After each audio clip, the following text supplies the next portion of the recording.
आज ज़ुनैरा की प्रमोशन का दिन था, उनकी 3rd प्रमोशन थी और हमसे गिफ्ट्स मंगवाए गए थे। हम लाए नहीं थे, मंगवाए गए थे। हम दोनों चले गए थे ज़ुनैरा के लिए कुछ गिफ्ट लेने के लिए, हमने सोचा, और उनकी फ़रमाइश थी कि हमें डोनट्स भी खाने हैं, हमें केक भी खाना है।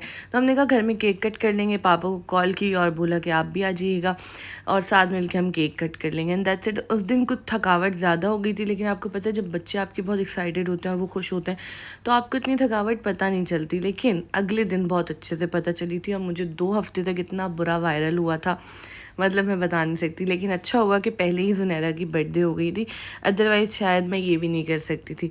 फिर हम घर आए, हमने जल्दी से थोड़े बहुत बलून्स जो है फुलाए और गाजी ने इनको लगा दिया था।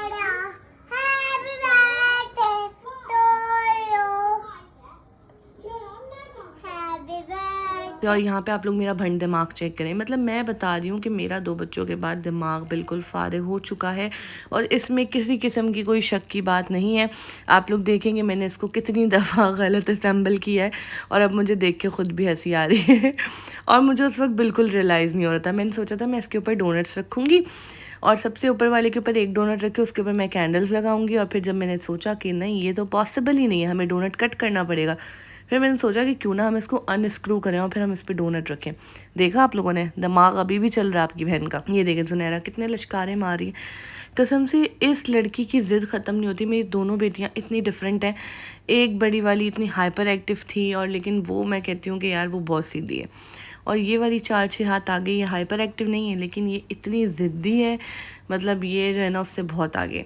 खैर इन्होंने मतलब समझ लें अपना हक लेना जानती है, पूरी अपनी माँ पे गई हैं। मैंने वाइट हांडी बना ली थी, नॉन स्पाइसी होती है ना, उसमें ज़्यादा स्पाइसेस नहीं होती, तो मैंने कहा बच्चे भी इजीली खा लेंगे। और फिर तबीयतें कुछ ऐसी चल रही थी कि गाजी भी बीमार थे, एक दिन पहले सोने भी उस दिन चक्कर आ रहे थे, तो वायरल होता है आपको पता है, एक एक करके सबको लगता है। तो नेक्स्ट डे से मुझे भी लग गया था, और जबकि अम्मी के घर कुरान खानी भी थी, तो मैं इतनी बुरी बीमार पड़ी थी कि मैं बिल्कुल जो है किसी चीज़ को नहीं मतलब इन्जॉय कर सकी। खैर ज़ुनैरा ने माशाल्लाह से खुद ही केक कट किया, खुद ही इन्होंने केक खा भी लिया। इन्होंने कहा मुझे किसी की ज़रूरत ही नहीं, हम अब बना है ठीक है, और इनसे कैंडल ब्लो नहीं हो रही थी, लेकिन आज इन्होंने कर ली थी एक। तो माशाल्लाह माशाल्लाह आप लोगों ने दुआओं में ज़रूर याद रखना है। बच्चों ने बहुत इन्जॉय किया, बच्चों को बहुत मज़ा आया। इन्होंने फिर गिफ्ट्स अनपैक किए जब तक मैंने खाना रेडी किया। बस फिर उस दिन तो ज़ुनैरा एक्साइटमेंट में इतना थक गई थी, इन्होंने अपना नैप भी नहीं लिया था, और फिर ये ऐसा पढ़ के सोई थी ना केक खा के, और फिर ये रात में उठ के सारी रात इन्होंने जाग के अपनी गुजारी है। खिलौनों में बिल्कुल नींद नहीं आई इस लड़की को। आप लोग बताएं, आप लोग अपने बच्चों की बर्थडेज़ किस तरह प्रेफर करते हैं, घर में सेलिब्रेट करते हैं या फिर आप लोगों को ग्रैंड बर्थडेज़ पसंद है? आपके बच्चों को क्या पसंद है? आप लोगों ने मुझे ज़रूर कमेंट्स में बताना है। आप लोगों ने अपना बहुत सारा ख्याल रखना है। अल्लाह हाफिज़, and do follow me on Instagram and TikTok as well.